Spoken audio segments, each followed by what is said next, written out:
प्यारे बच्चों, आज हम जानेंगे साइबर लॉज के बारे में। तो जो साइबर लॉ है ये साइबर क्राइम्स के साथ डील करता है कि साइबर क्राइम को कैसे रोका जा सकता है, कैसे उसको चेक रखा जा सकता है, कैसे उसके ऊपर कंट्रोल पाया जा सकता है और लोगों को कैसे साइबर क्राइम से बचाया जा सकता है। तो जैसा हम जानते हैं, जो वर्ड साइबर है ये एक लिमिटलेस स्पेस को रिप्रेजेंट करता है। तो जो साइबर वर्ल्ड है ये लिमिटलेस है। यहाँ पे जो भी क्राइम होता है साइबर वर्ल्ड में उसको डिटेक्ट करना, फिर कल्प्रिट को, साइबर क्रिमिनल को पनिश करना बहुत ही डिफ़िकल्ट हो जाता है। तो हर एक कंट्री के अलग अलग अपने साइबर लॉज हैं। हमारी कंट्री इंडिया के भी अपने साइबर लॉज हैं और ये जो साइबर लॉज हैं इसको आईटी लॉज भी कहा जाता है। तो जो हमारी कंट्री में साइबर लॉ है हम उसकी बात करेंगे। तो हमारी कंट्री का जो साइबर लॉ है, जो इंफॉर्मेशन टेक्नोलॉजी लॉ है, आईटी लॉ है, उसके साथ आज हम थोड़ी सी जो है जानकारी हासिल करेंगे। तो ये साइबर स्पेस से आजकल हम जो हैं काफ़ी देख रहे हैं कि ट्रांजैक्शंस करते हैं, काफ़ी इंफॉर्मेशन जो हम गैदर करते हैं, तो इसमें काफ़ी चांसेस रहते हैं कि कहीं हम साइबर क्राइम के शिकार ना हो जाएं। तो हम देख रहे हैं कि ये जो साइबर लॉज हैं ये काफ़ी फ़ायदेमंद है। देखा जाता है कि अगर कोई पर्सन साइबर क्राइम का शिकार हो जाता है, उसका विक्टिम बन जाता है, तो उसके लिए एक लीगल प्रोसीजर है कि वो अपने लिए जो है लॉ से प्रोटेक्शन ले सकता है, अपने जो इंटरेस्ट है उसको सेफगार्ड कर सकता है। तो हमारा जो आईटी एक्ट है, इंफॉर्मेशन टेक्नोलॉजी एक्ट ईयर 2000 का, तो ये जो है कुछ इसमें सेक्शंस हैं जो हमें साइबर क्राइम से जो हैं बचाते हैं। और अगर कोई विक्टिम हो भी जाता है तो उसको जस्टिस दिलाने में जो है बहुत मददगार ये साबित होते हैं।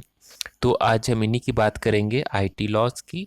तो हमारे ये जो कंट्री है इंडिया, यहाँ पे जो इंफॉर्मेशन टेक्नोलॉजी एक्ट है ये ईयर 2000 में बना था और इसमें कोशिश की गई थी कि जो पर्सन है कोई भी जो इंटरनेट का इस्तेमाल कर रहे हैं, इलेक्ट्रॉनिक डिवाइसेस का, कंप्यूटर्स का, आजकल मोबाइल्स के थ्रू भी काफ़ी ट्रांजैक्शंस हो रहे हैं, हर एक बैंक के अपने ऐप्स हैं। तो इसमें जो है कोई भी पर्सन जो है सेफली अपने ट्रांजैक्शंस कर सके, सेफली जो है अपना इंफॉर्मेशन गैदर कर सके इंटरनेट से। काफ़ी स्टूडेंट्स भी जो हैं काफ़ी इंफॉर्मेशन गैदर करते रहते हैं और इसमें ये कोशिश की गई थी कि जो ई कॉमर्स है उसको सेफगार्ड किया जाए, साथ में ही जो डिजिटल सिग्नेचर्स हैं उनको लीगलाइज किया जाए, उनको वैलिडिटी उनको दी जाए, वैलिड बनाया जाए। और इसमें गवर्नमेंट हमेशा ये कोशिश करती है कि जो ई गवर्नेंस है उसमें कुछ वेबसाइट्स होते हैं, वेब पोर्टल्स होते हैं, तो उसके लिए भी ये एक्ट काफ़ी यूज़फुल था। तो ये जो एक्ट है ये काफ़ी कंपनीज़ के लिए जो है बहुत ही फ़ायदेमंद रहा और इनके जो कंपनीज़ के अलग अलग अपने कंप्यूटर नेटवर्क्स थे उसको सेफगार्ड करने के लिए भी काफ़ी उनको बेनिफिशियल रहा। तो जो आईटी एक्ट है 2000 ईयर का, तो इसके बारे में हम कुछ जानेंगे। तो इसमें जो है सबसे बड़ी बात ये है कि जैसे आप देख रहे हैं मॉडर्न वर्ल्ड में इंटरनेट का इस्तेमाल बहुत तेज़ी से हो रहा है और हम लोगों को टेक्नोलॉजी का सही इस्तेमाल करना आना चाहिए, वरना हम लोग कभी भी किसी टाइम भी किसी जगह भी साइबर क्राइम के विक्टिम हो सकते हैं। तो इसमें जो हैकर्स हैं, जो साइबर क्रिमिनल्स हैं, वो कंप्यूटर्स का इस्तेमाल करते हैं फ्रॉडुलेंट ट्रांजैक्शंस के लिए जो ऑनलाइन होती है, या दूसरे कंप्यूटर नेटवर्क्स का जो सिक्योरिटी है उसको ब्रीच करके वहाँ से इंफॉर्मेशन अनऑथोराइज्ड वे से गैदर करने के लिए। तो ये जो साइबर लॉज हैं ये काफ़ी प्रोटेक्शन देते हैं। तो आज हम इसके ऊपर ही थोड़ा सा जो है लाइट डालेंगे। तो पहला जो आईटी एक्ट 2000 का है, इसमें इंफॉर्मेशन टेक्नोलॉजी एक्ट ऑफ 2000 जो है, इसका सेक्शन 65 जो है वो डील करता है कंप्यूटर सोर्स डॉक्यूमेंट्स के टैम्परिंग के साथ, कि जो कंप्यूटर सोर्स कोड्स के जो डॉक्यूमेंट्स हैं, प्रोग्राम्स हैं, कमांड्स, डिज़ाइंस, लेआउट्स हैं, उसके साथ कोई टैम्पर न करे।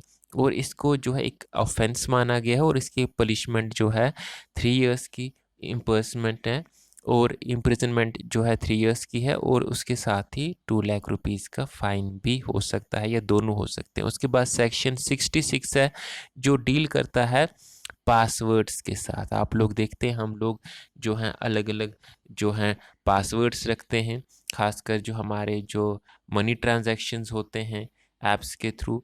तो इसमें अगर कोई पर्सन है जो आपके पासवर्ड्स इस्तेमाल करता है, या आपके डिजिटल सिग्नेचर्स करता है, या आपकी आइडेंटिटी का गलत फ़ायदा उठा लेता है, तो उसको भी 3 इयर्स की इम्प्रिजनमेंट है, या फिर जो है 1 लाख का फाइन, 1 लाख रुपीज़ का फाइन। और उसके बाद सेक्शन 66D जो डील करता है कंप्यूटर सोर्स रिसोर्स के साथ चीटिंग करने में।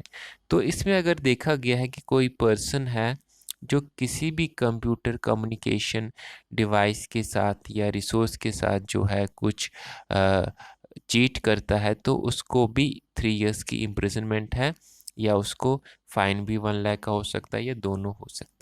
उसके बाद सेक्शन 66E है जो डील करता है publishing private images of others, कि हम दूसरे पर्सन्स के प्राइवेट इमेजेस यूज़ करें। तो ये भी काफ़ी जो हैं साइबर क्रिमिनल्स करते हैं, और इसमें वो दूसरे पर्सन के जो इमेजेस हैं उसको कैप्चर करते हैं, ट्रांसमिट करते हैं, पब्लिश करते हैं, और हो सकता है कई बार उस पर्सन को ब्लैकमेल भी करे। तो इस ये भी एक साइबर क्राइम माना गया है, और इसके लिए भी 3 इयर्स की इम्प्रिजनमेंट है, या फिर 2 लाख रुपए का फाइन, या फिर दोनों हो सकते हैं।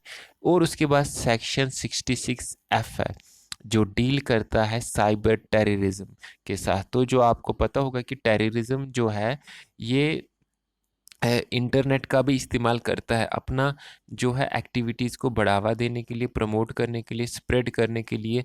तो अगर कोई पर्सन जो है वो साइबर टेररिज्म में इन्वॉल्व है, और वो कोशिश करता है कि दूसरे कंप्यूटर रिसोर्स को पेनिट्रेट करने की, एक्सेस करने की, विदाउट देयर ऑथराइजेशन, उनकी परमिशन के बगैर, और ये उस कंप्यूटर नेटवर्क के लिए एक बहुत बड़ा थ्रेट होगा, तो उसको भी, और किसी भी, आपने देखा होगा कि कई बार हमारी कंट्री के जो वेबसाइट्स हैं उसको दूसरे जो नेबरिंग कंट्रीज़ हैं वो उसको हैक कर लेते हैं, खासकर पाकिस्तान या चाइना। तो वो भी जो है उस कंट्री की सिक्योरिटी के लिए, सोवरेनिटी के लिए बहुत बड़ा थ्रेट है।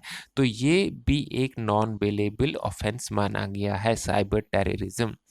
उसके साथ सेक्शन 67 है जो डील करता है चाइल्ड पोर्नोग्राफी के साथ, और इसमें भी जो है काफ़ी जो है सज़ा इनको दी जाती है, क्रिमिनल्स को, हैकर्स को। तो इसमें भी जो है 7 इयर्स की इम्प्रिजनमेंट है, और इसमें फ़ाइन जो है 10 लाख रुपीज़ का है, या दोनों हो सकते हैं क्रिमिनल को। उसके बाद सेक्शन 69 है जो डील करता है गवर्नमेंट के पावर्स को लेके, कि गवर्नमेंट का ये पावर है कि वो किसी भी वेबसाइट को ब्लॉक कर सकता है। जैसे आपने देखा होगा कि इंडिया ने चाइना के काफ़ी वेबसाइट्स ब्लॉक किए। क्यों ब्लॉक किए? क्योंकि वो हमारी कंट्री के इंटीग्रिटी के लिए, सोवरेनिटी के लिए, इंटरेस्ट के लिए हार्मफुल थे। और ये गवर्नमेंट की अथॉरिटी है कि वो इन ऐप्स को, किसी भी वेबसाइट्स को इंटरसेप्ट करें, मॉनिटर करें, और ज़रूरत होने पे उनको जो है ब्लॉक भी करे। तो ये सेक्शन 69A के तहत गवर्नमेंट जो है उसको ये पावर है कि वो जो है अपने जो कोई भी इंफॉर्मेशन है उसको जो है सेफ गार्ड करने के लिए, और दूसरे कुछ ऐसे वेबसाइट्स जो हैकर्स ने डेवलप किए हैं उसको ब्लॉक कर सकता है। और उसके साथ सेक्शन 43A है।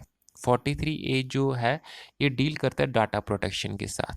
तो जो डाटा प्रोटेक्शन है ये भी बहुत ज़रूरी बात है, और इसमें देखा गया है कि कुछ लोग दूसरे कंप्यूटर नेटवर्क्स में ब्रीच करके वहाँ के डाटा को अनऑथोराइज्ड एक्सेस हासिल करके उसको फिर एक्सप्लॉइट कर लेते हैं अपने बेनिफिट के लिए। तो ये भी एक साइबर क्राइम माना गया है।